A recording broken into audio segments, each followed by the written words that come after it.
Hello everyone, কেমন আছো তোমরা সবাই? মিষ্টিস ব্লগের নতুন একটা ভিডিওতে তোমাদের সবাইকে স্বাগত জানাই। আজকে শনিবার, এখন বাজে সকাল 4:50। অনেক সকাল সকালই ঘুম থেকে উঠেছি, 4:30 ঘুম থেকে উঠেছি। আগের দিন বলছিলাম না হাঁটতেই যাওয়া হচ্ছে না, প্রায় 4 দিন পরে আজকে আমরা হাঁটতে যাচ্ছি। সকালবেলাটা আকাশটা পুরো মেঘলা, হালকা হালকা হাওয়া বইছে, এত ভালো লাগছে হাওয়াটা, কি বলবো। বেশ ঠান্ডা ঠান্ডা লাগছে এই সকালবেলার টাইমটাতে হাওয়াটা বইছে বলে। বেরিয়ে পড়েছি আমরা সবাই হাঁটতে, আর হেঁটে আস্তে আস্তে প্রায় দেখছি সকালও হয়ে গেছে। তবে এই দিকটাতে এখনও সূর্য ওঠেনি। অন্যদিন তো দেখি সূর্য মামা ঠিক উঠে পড়ে, আজকে আকাশটা মেঘলা মেঘলা। আর বললাম না প্রচণ্ড হাওয়া বইছে, ওই জন্য এই জায়গাটাতে দাঁড়িয়ে থাকতেও খুব ভালো লাগছে। এখানে এসে আমরা মোটামুটি 3 থেকে 4 মিনিট দাঁড়িয়ে একটু হাওয়া খেয়ে নিলাম। আজকে হাঁটতে না খুব একটা বেশি কষ্ট হয়নি, যেহেতু হাওয়া হচ্ছিল, তো সকালবেলাতে খুব হাওয়া হচ্ছিল, সেই জন্য আর অসুবিধা হয়নি। হেঁটে বাড়িতে চলে এসেছি, তারপরে আমার পড়ানো ছিল, পড়াচ্ছিলাম, তারপরে চাটা মোটামুটি খাওয়া সব কিছুই কমপ্লিট। এখন ছাদে এসেছি, এখন ওই 8টা মতন বাজে। আমার মা যে শাকগুলো লাগিয়েছিল ক্যারেটের মধ্যে, সেই শাকগুলো প্রচুর বড় বড় হয়েছে। তোমাদের বললাম না ঠাম্মা দাদু এসেছে, একদিন শাকগুলো তুলে রান্না করব। তো দেখছি অনেক বড় বড় হয়ে গেছে, তুলতে ইচ্ছা করছে না, খুব সুন্দর দেখাচ্ছে শাকগুলো। আর যখন হাওয়া হয় তখন এত সুন্দর লাগে, মানে না দেখলে বিশ্বাস করা যাবে না। তো দেখছি এখন যদি না তুলে ফেলি না, অনেকটাই বড় বড় হয়ে গেছে, এরপরে তুললে আর ভালো লাগবে না খেতে। তো সমস্ত শাক তুলে নেব, কারণ বেশিরভাগ শাকটাই দেখছি বড় বড় হয়ে গেছে। যতগুলো তোলা যায় ততগুলোই তুলে নেব।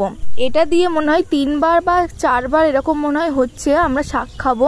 তো 2-3টে ক্যারেটে আমার মা শাক লাগিয়েছিল, আর একটা ছোট বালতির ভিতরে লাগিয়েছিল, শাকের দানা ছিটিয়েছিল। তবে 2টো ক্যারেট পুরো ভর্তি হয়ে শাক বেরিয়েছে।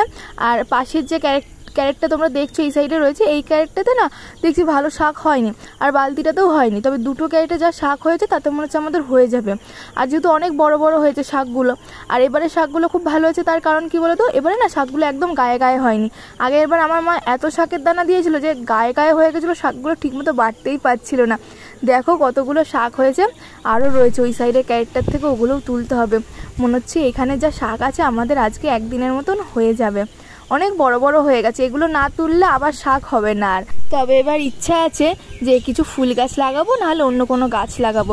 যেহেতু শাকটা আমরা 3-4বার খেলাম, সেই জন্য ইচ্ছা আছে যে শাক গাছ আর লাগাবো না। মাকেও বলছিলাম সেটাই। তো আমাদের নিচেই না প্রচুর জায়গা আছে ফাঁকা, তবে এত ইট বালি সিমেন্ট পড়ে রয়েছে না, যে গাছ লাগালে সেগুলো বড়ই হতে চাইছে না।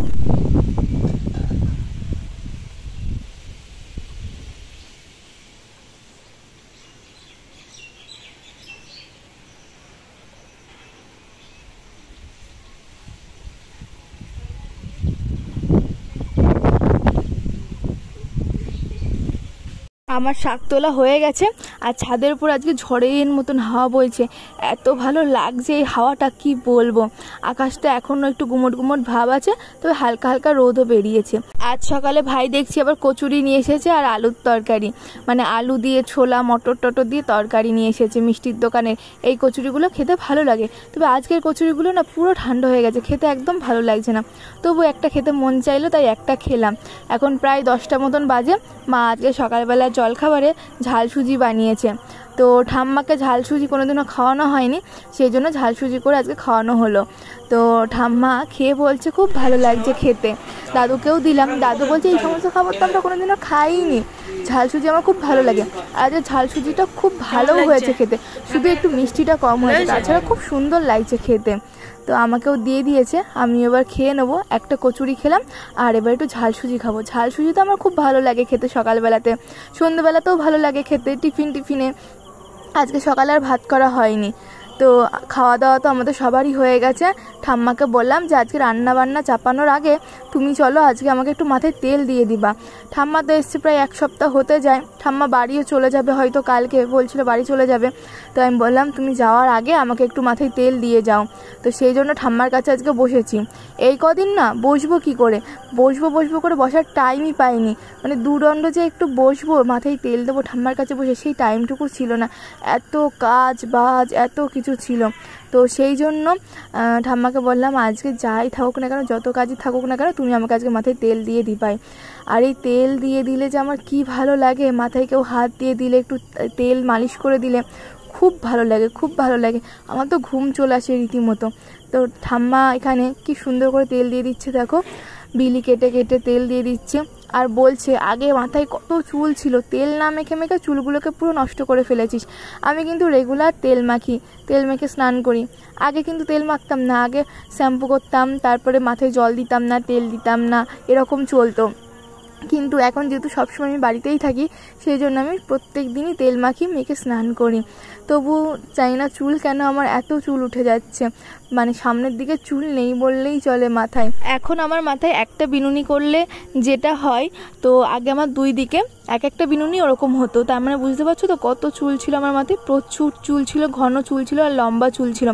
আমি তো রাগে পড়ে ইচ্ছা করে চুলগুলোকে কেটে কেটে একদম ছোট করে ফেলেছি, কারণ এত বড় বড় চুল রেখেও দেখেছি প্রচুর হেয়ার ফল হয়, যত্ন নিতে না পারলে প্রচুর সমস্যা। তো সেই জন্য আমি চুল ছোট ছোট করে ফেলেছি। আর যা গরম না, তাতে আমি আর পারি না চুলের যত্ন ফত্ন করতে অত, আর চুল নিয়ে আমি অত সামলাতেও পারি না, সেই জন্য ছোটো ছোটো করে কেটে ফেলা। তবে এবার ইচ্ছা যে একটু বড় করব, এবারে আর বেশি ছোট করে কাটবো না। তবে দেখি যদি মনে হয় আবার কেটে ফেলবো।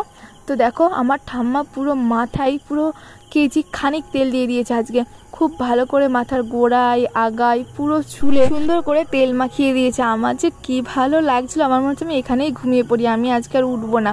মানে এত ভালো লাগছিল, মাথায় কেউ হাত দিয়ে দিলে, এভাবে তেল মাখিয়ে দিলে যে কি ভালো লাগে কি বলবো তোমাদেরকে।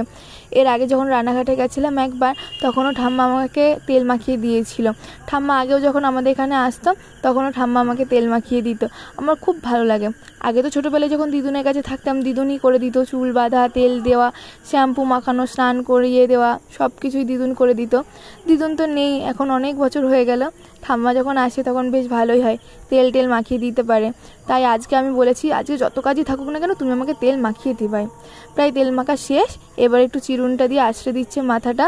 আর এইদিকে দেখো আমার কাকাটা কি করছে, এসে সামনে ক্যামেরার সামনে এসে শুধু জ্বালাতন করছে। তো এবারে যাব, গিয়ে স্নান করব। রান্নাবান্না আজকে মাই করবে, আজকে আর সেভাবে রান্নাবান্না নেই, কারণ এই কয়েকদিন এত রান্নাবান্না হয়েছে না, এত অতিরিক্ত রান্নাবান্না বাসি খাবার খাওয়া হয়েছে, যে আজকে আমার মা বলেছে একদম সিম্পল রান্নাবান্না হবে, খুব একটা বেশি কিছু করা হবে না। গাছের তো শাক তোলা হয়েছে আজকে, ওই শাকটাই রান্না হবে, কচুরলতি রান্না করা হবে।